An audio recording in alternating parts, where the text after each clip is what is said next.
মারছে, তারপর আবার ভাত খাওয়াইছে, এরপর আবার মারছে, আবার খাওয়াইছে। এটা কোন মানে ইসে আছে? মানুষকে তো এরকম মাইরে ফেলায় না, সে যদি একটা খুনিও হইতে পারে তাহলে তো এরকমের জীবন তো মাইরে ফেলাইতে পারে না বলেন। তারা প্রশাসনের কাছে দেন, কিন্তু ওরা মাইরেন না। নিতে হলে টাকা দিতে হবে 35,000। 35,000 টাকা দিয়ে ছাড়াই নেন, নাহলে আমরা ওরা ছাড়বো না, ওরা আরো মারবো। ফ্যামিলির কেউই নাই একটা মানুষের। আমার আপনার কি যদি এরকম থাকতাম তো আমরাও একই পথের প্রতীক হইতাম, যে মা বাবা ভাই বোন কেউই নাই। মূলত 11টার দিকে আমার বাবাকে ফোন দেওয়া হয়েছে, রাত 11টার সময় ফোন দেওয়া হয়েছে, আপনি কি তোফাজ্জেলের মামা? তখন আমার আপা ধরছে যে তখন বলছে যে তোফাজ্জেল এরকমের আমরা ওরে আটকাইছে, এই হলে আছে, এখানে এখন ওকে মানে নিতে হলে টাকা দিতে হবে 35,000। 35,000 টাকা দিয়ে ছাড়াই নেন, নাহলে আমরা ওরা ছাড়বো না, ওরা আরো মারবো। তখন আমার আপা বললো যে আমি তো গ্রামের বাড়িতে, আমি কিভাবে করবো। তখন আমার আব্বা আমাকে ফোন দিছে যে তুমি একটু কথা বলো, তোমার জন্য নাকি এরকমের মানে উনি ওর বলে এরকমের কথাবার্তা অসম্মতি পাইছে, এই জন্য ওরে ধরছে, ওরা ওরে মারতেছে। তখন আমি ওই লোককে ফোন দিছি যে ভাই এরকম আমি তো ফাজ্জেলের মামা, তো ওরে কেন মারতেছে? তো বলতেছে যে ও আমাদের হলে ঢুকছে বা ই করছে। তা আমি বলছি যে ভাই দেখেন ও পাগল মানুষ, ও যদি কোনো একটা অন্যায় করতে করে তাহলে আপনারা প্রশাসনের কাছে দেন, কিন্তু ওরে মাইরেন না।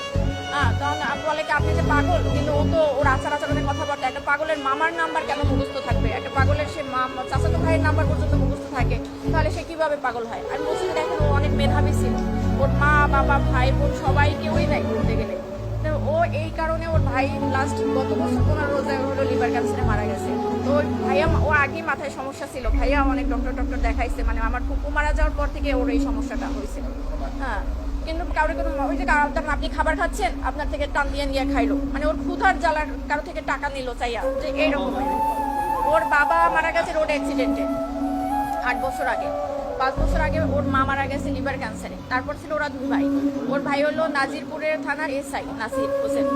তখন উনি গত বছর মানে পহেলা রোজায় ধরা পড়ছে ক্যান্সার, উনি 15 রোজায় মারা গেছে। তো ওর ভাই মারা যাওয়ার পরে হলো ও একদম রাস্তার উন্মাদ পাগল হয়ে গেছিল।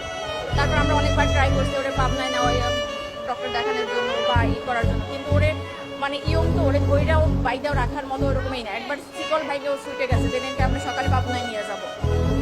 এখন কালকের এই অবস্থা। পরে হলো ওই লোক, আমি ফোন দিচ্ছি পর উনিও আমাকে সেম একই কথা বলছে, যে মানুষটা 4 বছর আগে থেকে পাগল, সে কিভাবে রাজনীতি করবে আর দলীয় বলতে কি? ও তো নিজের মানে পরনের কাপড়েও মাঝে মাঝে থাকতো না, তাহলে সে দলীয় করবে কি?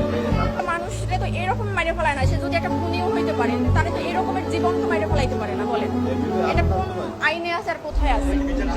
অবশ্যই চাই একদম মানে সঠিক, যে মারছে তার একদম মানে সেই সর্বোচ্চ মানে আইনের সর্বোচ্চ ব্যবস্থা নিতে হবে। কারণ ওর গার্জিয়ান নাই, সেই জন্য একটা মানুষ, অসহায় মানুষটা তো এরকম মারতে পারে না, একটা কুকুরেও তো মারতে পারে না, এরকম মারতে মারিয়ে ফেলাইতে পারে না।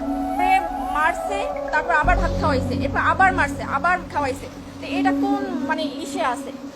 সে যদি কোনো একটা অন্যায় করতে পারে বা ওরা কথার অসঙ্গতি দেখায় তো তারা সন্দেহ করছে, তাহলে তাকে থানায় দিয়ে দিত। তারে 3-4 ঘন্টা মাইরা তারপর আবার থানায় মানে একটা হসপিটালে ভর্তি করায় নাই, তাকে